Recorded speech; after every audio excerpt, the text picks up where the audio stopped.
March 24th, 1945. The western bank of the Rhine River, near Remagen. Dawn breaks slowly through low cloud and smoke. The river moves wide and cold, dark water reflecting a war that has stripped the land bare. Steel helmets rest low on tired heads. Boots sink into mud churned by artillery and tracked vehicles. Men study the opposite shore through binoculars, trusting lines drawn months, sometimes years, earlier. On German maps, this stretch of the Rhine is an obstacle, a barrier meant to delay, to bleed, to control the tempo of war. Bridges are marked destroyed. Roads are categorized as impassable. High ground is assumed secure, but the ground itself no longer agrees. Across the river, American engineers work with quiet urgency. Their maps are newer. Their terrain models are layered with aerial photographs, corrected elevations, rewritten routes. What the German command believes is solid ground is, in reality, exposed. What appears defensible has already been measured, tested, and quietly solved. Engines idle under camouflage nets. Radios crackle with coordinates that do not exist on German charts. This is not a clash of armor or infantry, at least not yet. It is a collision between certainty and preparation. The German commanders trust their maps. The Americans have already rewritten them. And in modern war, that difference will decide everything.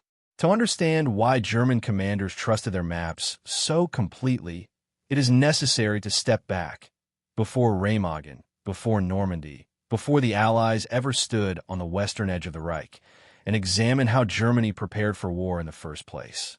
The German army entered the Second World War with one of the most disciplined military planning cultures in the world. At its center stood the General Stab, the General Staff, an institution that prized precision, foresight, and intellectual control of the battlefield. For decades, German officers were trained not just to fight, but to understand terrain as a weapon in itself. Maps were not support tools. They were doctrine. Long before the first shots of 1939, German military cartographers had compiled some of the most detailed topographical surveys in Europe. Contours were precise. Road classifications were meticulously coded.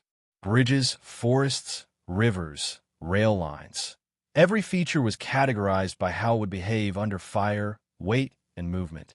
Officers were taught to read terrain the way engineers read blueprints. Elevation dictated artillery placement. Soil composition influenced tank routes. River width determined where divisions could live or die. A commander who mastered his maps could move faster than his enemy. And speed, the Germans believed, was victory. This faith had been earned. In Poland, in September 1939, German operations unfolded with terrifying efficiency. Mechanized columns moved along pre-identified road networks. Infantry advanced through mapped corridors that bypassed strongpoints. Terrain behaved largely as expected, and where it did not, improvisation filled the gaps. France in 1940 seemed to confirm the doctrine beyond dispute.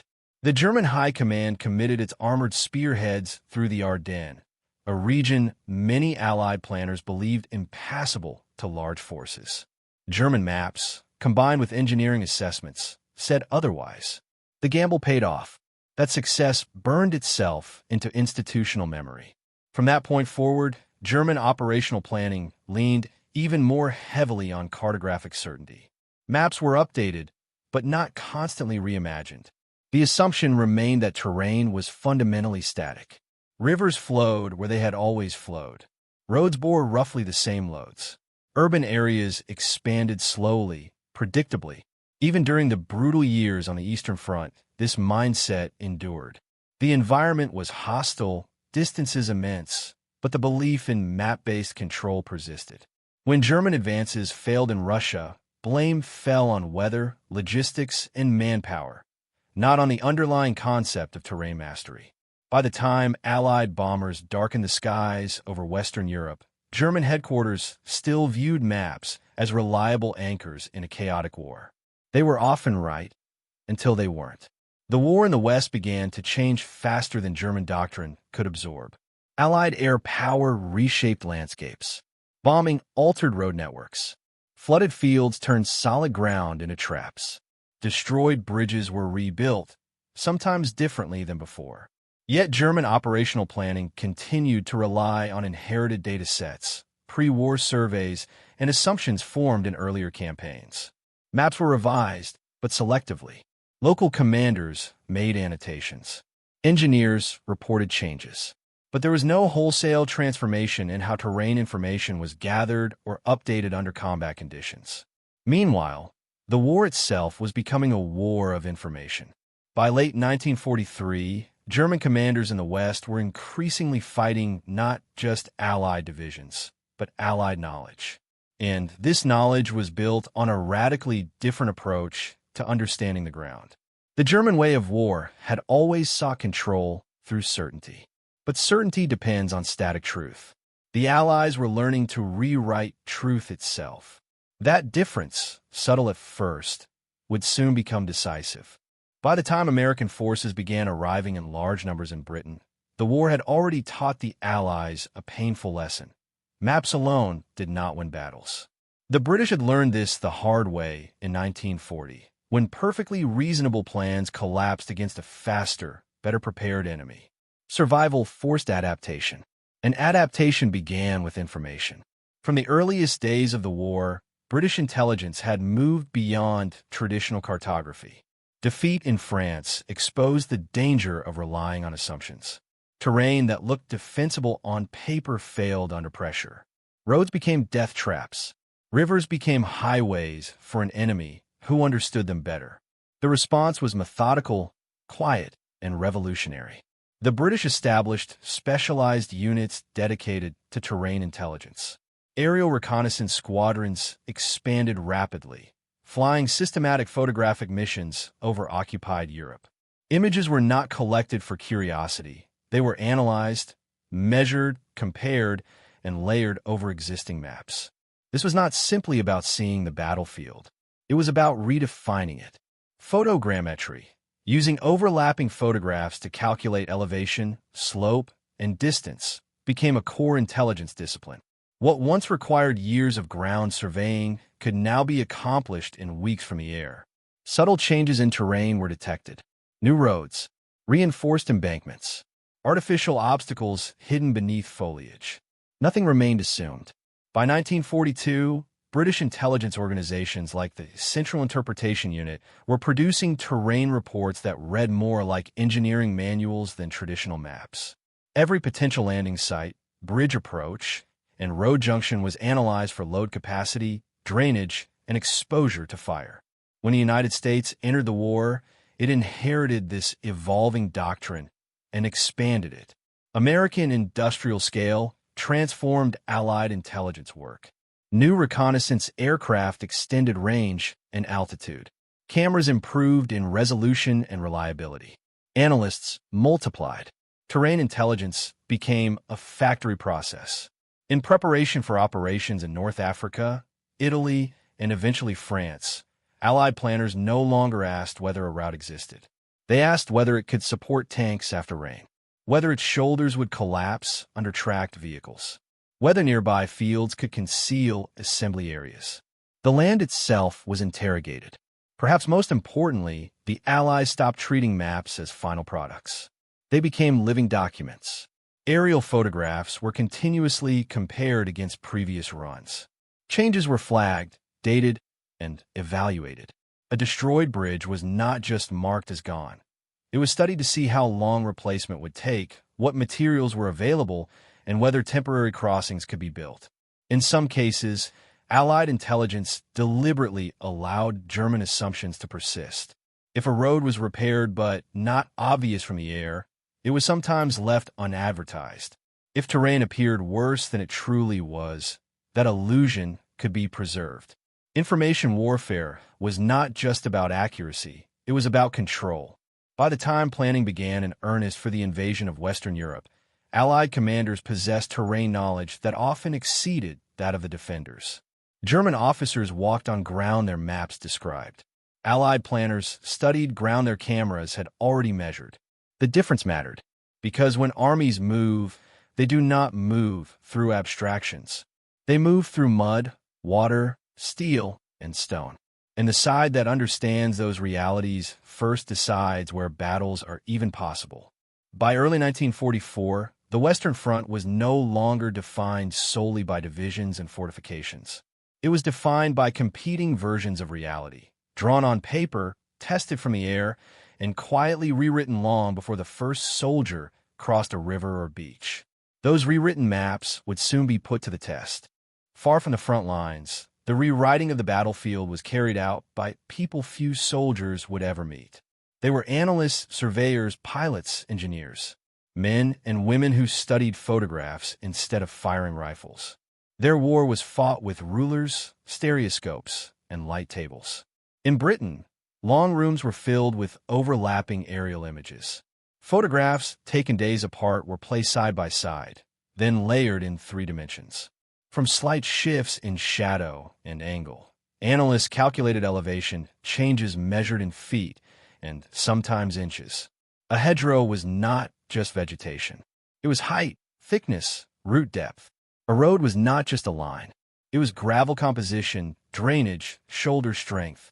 These civilians and junior officers understood something frontline commanders often could not afford to think about. A single misjudgment of terrain could stall an entire division. Their work rarely earned medals. But when tanks crossed where maps said they could not, this was why. Angle 2. Technology, seeing the ground before touching it. The camera became one of the most decisive weapons of the war. High-altitude reconnaissance aircraft crisscrossed occupied Europe daily. Flying unarmed, often alone, their survival depended on speed and altitude. What they brought back mattered more than any single bombing run. Advances in lens technology allowed analysts to identify trenches, vehicle tracks, even disturbed soil. Repeated flights revealed patterns, where German engineers reinforced banks, where artillery positions shifted, where bridges were repaired under camouflage. Terrain models were constructed at massive scale. Entire coastlines were recreated in plaster and wood. Officers walked over them, rehearsing movements step by step. German commanders planned with maps. Allied commanders planned with replicas of reality. Angle 3. German command culture. Certainty as strength. German operational doctrine rewarded decisiveness. Orders were expected to be clear, fast, and grounded in firm understanding. Maps provided that foundation. A commander who hesitated because terrain felt uncertain risked being seen as weak. Doctrine encouraged confidence, even under incomplete information. This worked until the ground behaved differently than expected. German field reports increasingly noted unexpected conditions. Roads that failed under weight, fields that swallowed vehicles, approaches that offered less cover than assumed. Each incident was rationalized as misfortune. Rarely was the system questioned, because to question the maps was to question the entire structure built upon them. And while German commanders clung to inherited certainty, the Allies were learning to weaponize doubt. Not just about enemy intentions, but about the ground itself. That contrast would grow sharper as operations moved from planning rooms into motion. For German field commanders in the West, the land itself began to feel unreliable. Reports from battalion and regimental levels increasingly described delays that had not been planned for. Assembly areas marked as suitable proved exposed. Routes designated for rapid movement slowed to a crawl under weight and weather. Yet from higher headquarters, the maps still appeared sound. This created a widening gap between experience and expectation. Frontline officers adjusted on the fly, redirecting columns, improvising crossings, choosing alternate ground. But their reports traveled slowly upward, filtered through layers of command already invested in existing plans. The battlefield was changing faster than German information systems could reflect. By contrast, Allied planners often anticipated these very disruptions. They knew which roads would fail first after rain. They knew which slopes offered concealment and which revealed silhouettes at a distance. German commanders were reacting to surprises. The Allies had already accounted for them. Angle 5. Operational impact when maps decide timing. Timing is everything in war. A delay of minutes can ruin an assault. A delay of hours can unravel an entire operation. German planning timelines often assumed movement rates that no longer matched reality. Columns slowed by terrain misjudgments created gaps. Gaps invited air attack. Air attack further altered the terrain. This feedback loop was deadly. Allied operations, by contrast, built margin into their planning.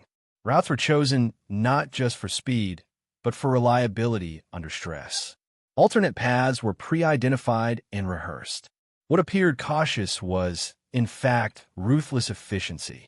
When German units arrived late, exhausted or disorganized, it was rarely due to lack of courage or discipline. It was because the battlefield had been quietly stacked against them long before contact.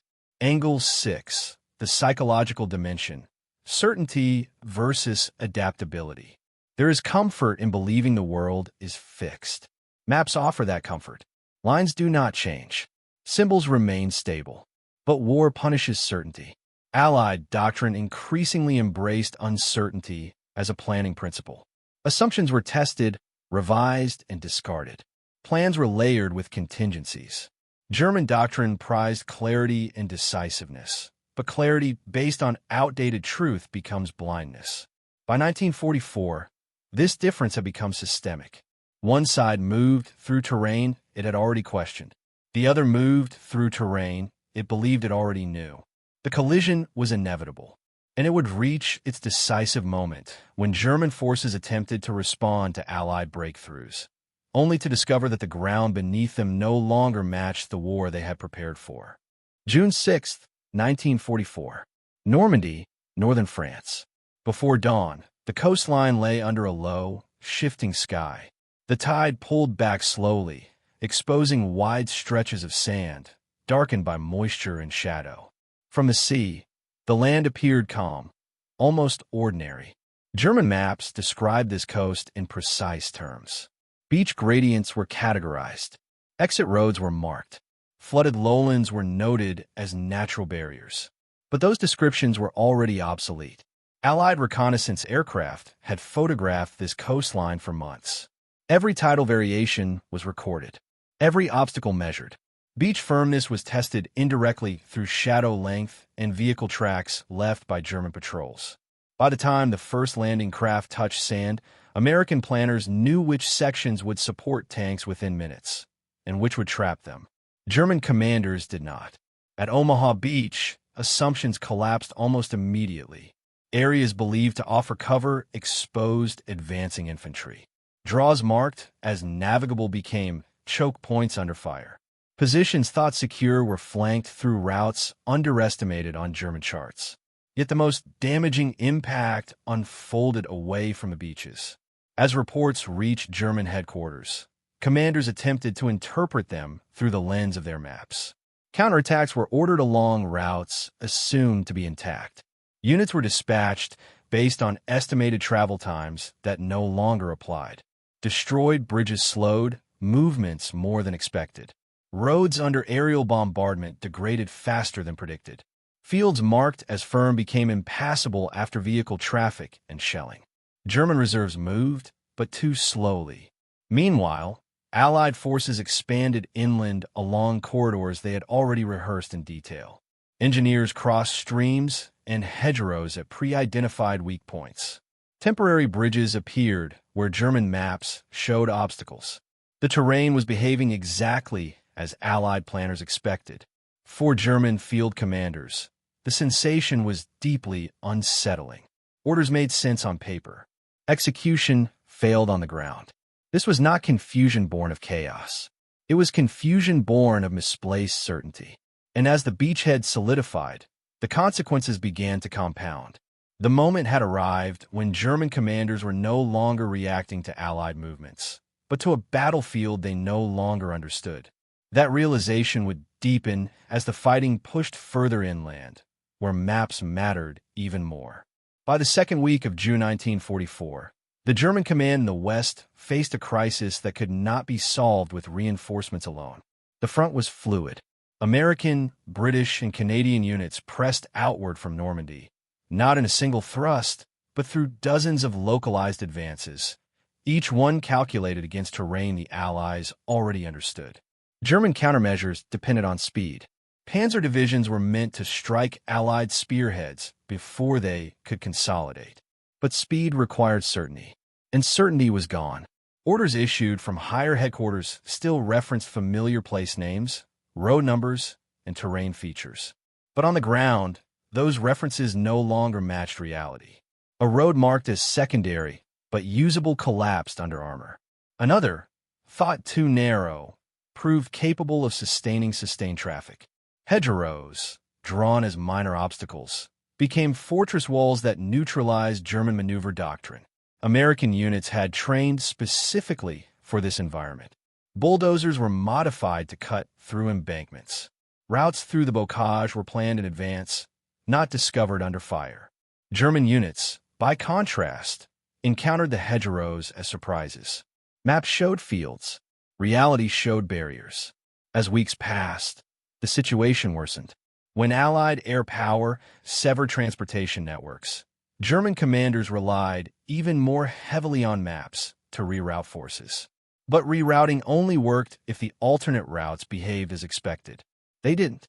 Fuel shortages forced longer detours. Bridges marked as intact were found damaged or destroyed. Forest roads degraded rapidly under pressure. Delays multiplied. The decisive moment arrived in late July with Operation Cobra.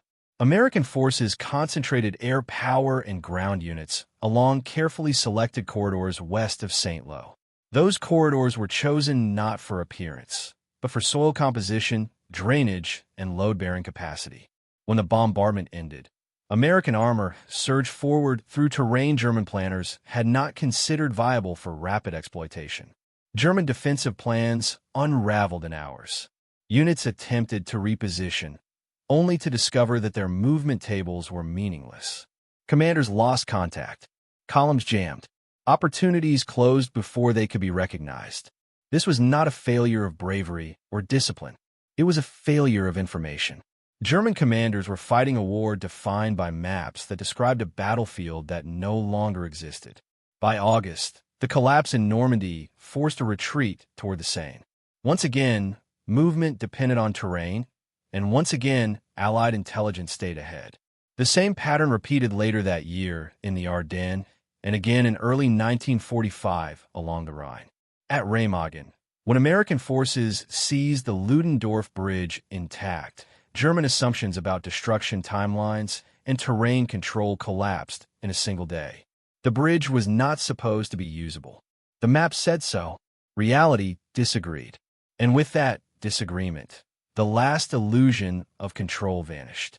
The war would not end immediately, but from this point forward, German commanders were reacting, not shaping.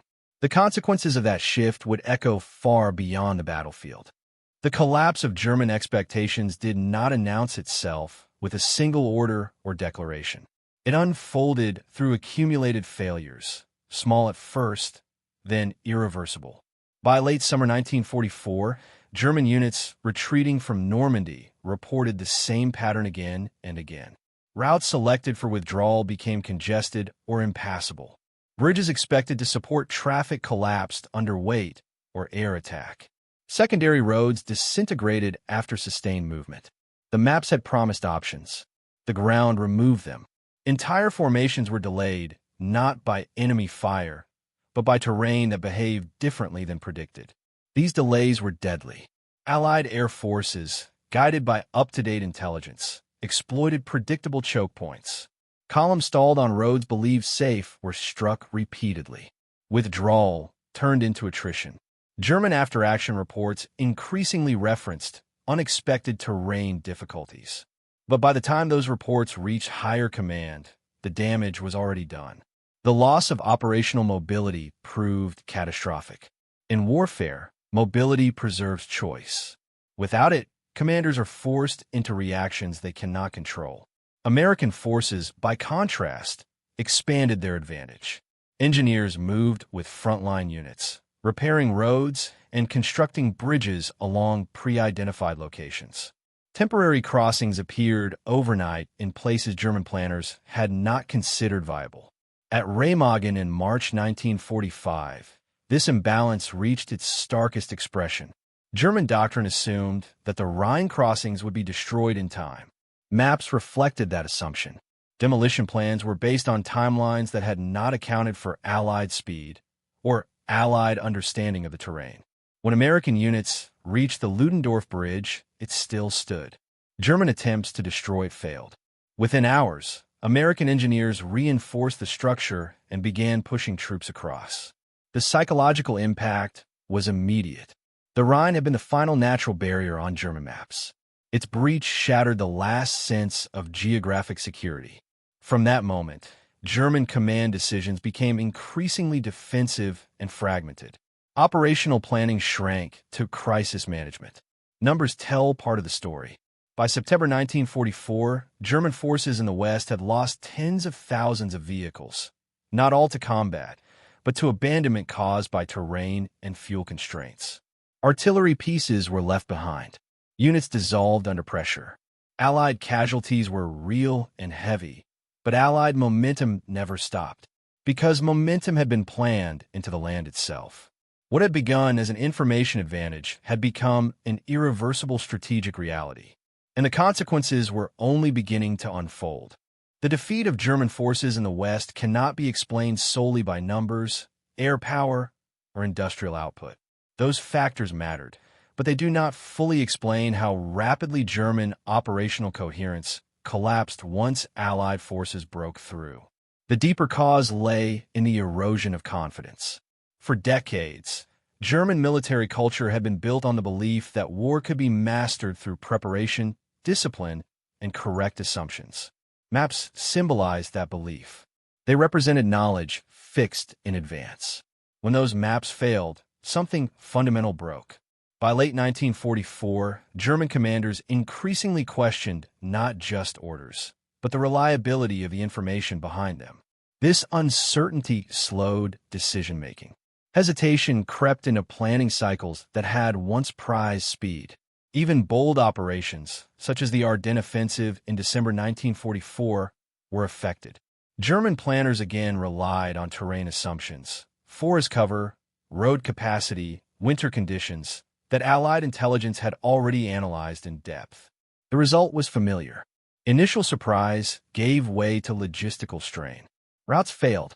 Fuel could not move where it was expected to. Timelines slipped. Once again, Allied forces exploited terrain knowledge to stabilize, then counterattack. At the strategic level, Allied success validated a new model of warfare. Terrain intelligence was no longer a supporting function. It became central to operational art.